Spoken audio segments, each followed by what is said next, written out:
Welcome to Calculus. Today we will investigate implicit differentiation of relations with respect to x. Let's take a look at two examples. Our first example is the relation 5x squared equals 4y cubed plus 2. So the first thing to notice is that this is not solved for y. In fact, it may not even be a function. But in spite of that difference from what we've been seeing up till this point, I can still take the derivative of that relation. And the strategy that I want to use is called implicit differentiation. So let's jump into our steps.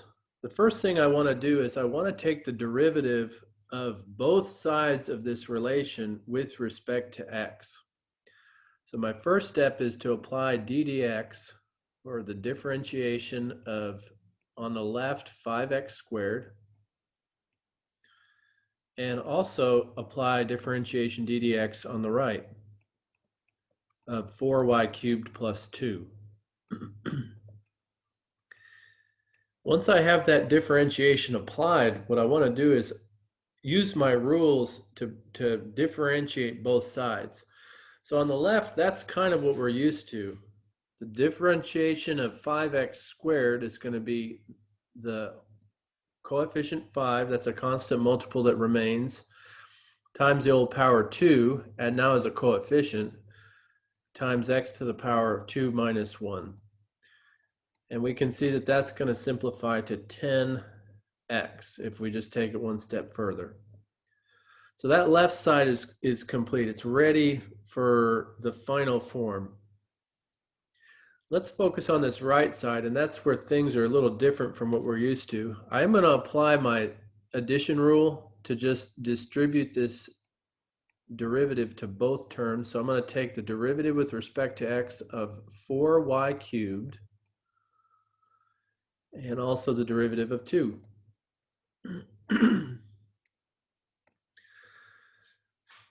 In order to reconcile the derivative of 4y cubed, I need to treat y cubed as if it's a composite function. So I'm going to take 4 to the left, that's a constant multiple, and that'll leave me with d dx of y cubed. So notice we're getting closer and closer to reconciling that derivative with respect to x of the y term. We will go ahead and simplify the derivative of 2 as 0.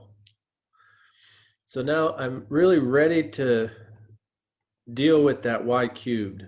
So I got my 4 there. I actually want to take the derivative of y cubed. So that's going to be 2y squared. And at that point, I've taken the derivative of y with respect to x. So I'm going to change my Leibniz notation to now dy dx. Once I take the derivative of y, I include that y in the numerator. Now, at that point, I've taken the derivative. And what I need to do is I need to solve that relation for dy dx. So on the right-hand side, I can go ahead and bundle 4 and 2y squared. So that'll give me 10x equals, on the right, 8y squared times dy dx. And now I can see that dy dx is easily solvable just by dividing by 8y squared. I'll bring it up so that we can see it clearly here. So, and I'm going to switch it around. So I'm going to put 8y squared times dy dx equals 10x. And at that point, I'm ready to divide both sides by 8y squared. I'll go ahead and just record that. So we see the operation cancels on the left. And we end up with our derivative. The derivative of y with respect to x equals 10x over 8y squared. And I can reduce that by dividing a 2 out of the 10 and the 8 to get 5x over 4y squared. And that completes our implicit differentiation of this relation. Again, just to recap the steps, we take the derivative of both sides with respect to x. Once we've done that and have obtained the dy dx form, we solve for dy dx. Let's take a look at a second example that involves the chain rule. So again, we want to use implicit differentiation to find dy dx in terms of x and y. And my relation here is quantity 2y squared plus 3 squared equals 5x squared. So you can see why we need the chain rule. It's really because I've got a function that is being squared. So I need to treat that as I would an actual function that I'm using the chain rule with. Still, we apply our same rules. So I'm going to, first of all, I'm going to take the derivative of both sides with respect to x. So d dx of this quantity 2y squared plus 3 squared. And I'm also going to take the derivative of the right-hand side, so d dx of 5x squared. We'll go ahead and take the derivative of this left side first. So remember the way that we use the chain rule. I don't change the inside at all. I treat that as if it was just an x base. So I'm going to bring that power of 2 down as a coefficient. And I'm going to leave the interior untouched, as we do with chain rule, and bring that power down by 1. And then I do need to take the derivative of the interior then. So that's where my d dx reappears now of 2y squared plus 3. And you can see that that has the form of our chain rule. On the right, that's easy to take the derivative with respect to x of 5x squared. That's going to be 5 times the whole power of 2, x to the power of 2 less 1. So that right side is going to quickly simplify again to 10x.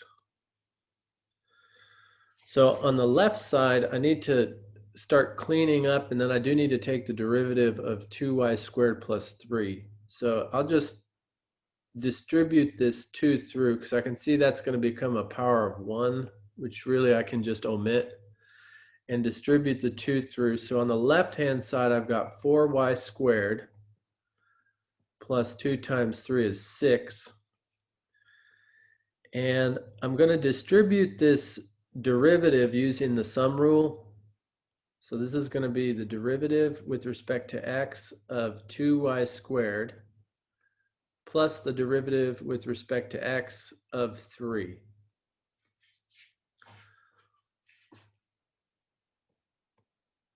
I'm going to record again 4y squared plus 6.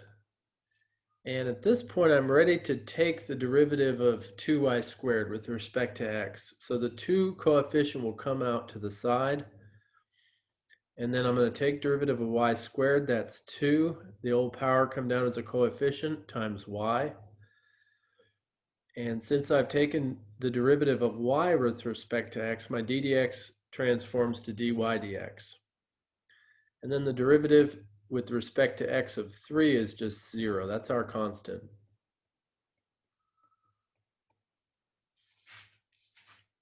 So we're almost ready to solve for dy dx. We have one more step here to kind of simplify this left side. So I see that that 0 is going to kind of just vanish, which makes these parentheses obsolete. So this 2 times 2y, which is really 4y, can distribute through those 2 terms. So on the left, I'm going to get 16y cubed plus 24y, and that's all times dy dx. And on the right side, we've been carrying down 10x. So at this point, we're ready to solve for the derivative dy dx. Remember, that's our second main step when we're doing implicit differentiation. So I'm going to record what we've got again. It's 16y cubed plus 24y times dy dx, that's all on the left, equals 10x. So at that point, I want to solve for dy dx. And like our previous example, that just needs to be divided by this 16y cubed plus 24y. So on the left, that cancels. And that shows up on the right.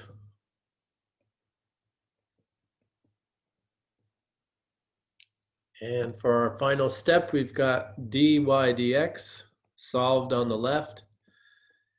And I can reduce, I see I got 10, 16, and 24. So just considering what factor could be divided out of each of those numbers, I could divide a factor of 2, which will give me 5x in the numerator over 8y cubed plus 12y. And that completes this second example where we use implicit differentiation to differentiate a relation using the chain rule. Thanks for joining for this investigation of implicit differentiation. See you next time.